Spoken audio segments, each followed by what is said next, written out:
Assalamu alaikum wa rahmatullahi wa barakatuh. Mpenzi mtazamaji kupitia hapa Khairo TV. Allah subhanahu wa ta'ala ameniwafikisha tena kwa mara nyingine kuangalizia faida hii ya nyama ya mbuzi.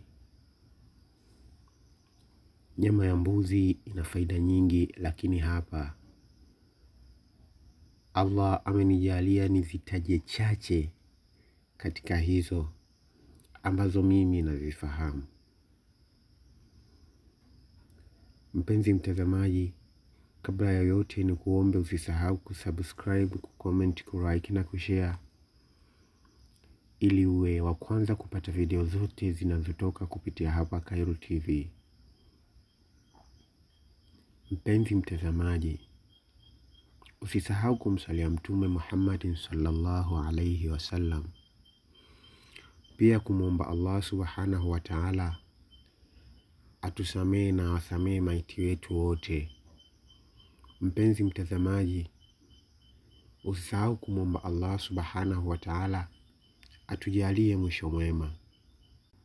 Na moja kwa moja mpenzi mtazamaji, tuangalizie faida ya kwanza inayopatikana katika nyama ya mbuzi.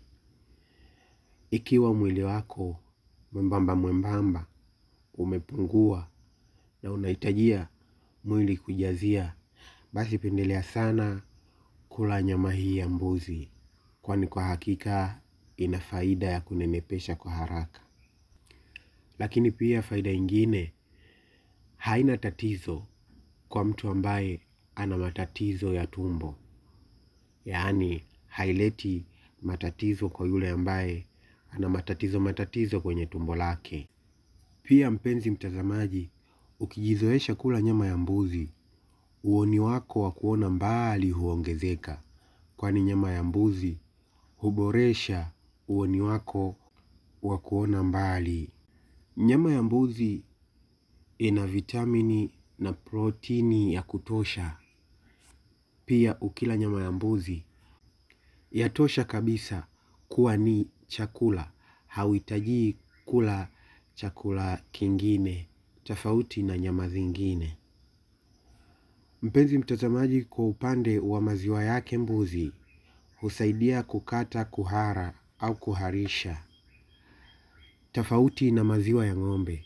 Maziwa ya ng'ombe ukinywa ikiwa unaharisha utazidi kuharisha, lakini maziwa ya mbuzi ukinywa inakata kuharisha.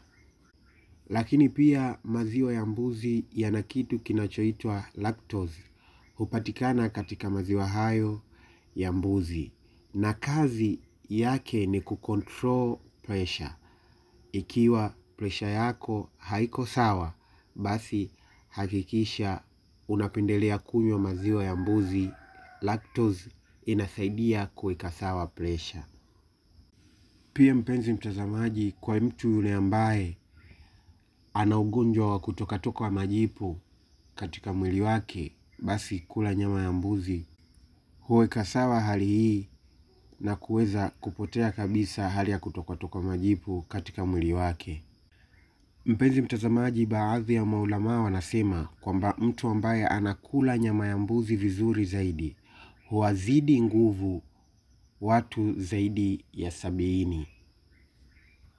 Na ukitaka ufaidi nyama mzuri ya mbuzi, kula mbuzi wa kike aliyezaa angalau mara 1, mara 2 au mara 3. Usichukue yule mbuzi wa kike ambaye amezaa mara nyingi zaidi, kwani huyo nyama yake huwa sio tamu. Na kwa upande wa mbuzi dume, yaani beberu, nyama yake hutia nguvu, hususan supu ya kichwa cha beberu hutia nguvu katika mishipa na mwili kwa ujumla. Lakini ukichukua miguu ya mbuzi mwanaume beberu na ukafanya supu, ukachemsha vizuri na ukanywa, hii ni tiba kwa yule mtu ambaye anasumbuliwa na magoti. Lakini pia kwa upande wa mbuzi wa kiume, yani beberu, ukimpata mbuzi wa kiume ambaye ana mwaka mmoja ni bora zaidi na ni mzuri zaidi, kwani pia nyama ya mbuzi dume wa mwaka mmoja husaidia kuzalisha damu safi, na watu wenye halala wakila nyama hii ya mbuzi wa kiume wa mwaka mmoja halala huondoka. Lakini pia zile peke zake mbuzi wa kiume ni nzuri kwa kujenga ndoa, lakini pia kwa kuimarisha mifupa na mishipa. Mpenzi mtazamaji, hizi ni faida chache ambazo nizijuazo kuhusu nyama ya mbuzi na maziwa. Mpenzi mtazamaji, kufikia hapa niseme ndio mwisho wa video hii fupi. Insha Allah, Mungu akiniwafikisha, tutakutana katika video ifuatayo. Mpenzi mtazamaji, usisahau kumswalia Mtume Muhammad sallallahu alaihi wasallam na kufanya istighfari na kujiombea sisi wenyewe na kuombea maiti wetu wote. Mpenzi mtazamaji, ni kuombe usisahau kusubscribe, kucomment, kulike na kushare kwa wengine, ili waweze kupata faida zote zinazotoka kupitia hapa Khairo TV. Mpenzi mtazamaji, kufikia hapa niseme wabillahi tawfiq wa aqul lakum assalamu alaikum wa rahmatullahi wa barakatuh.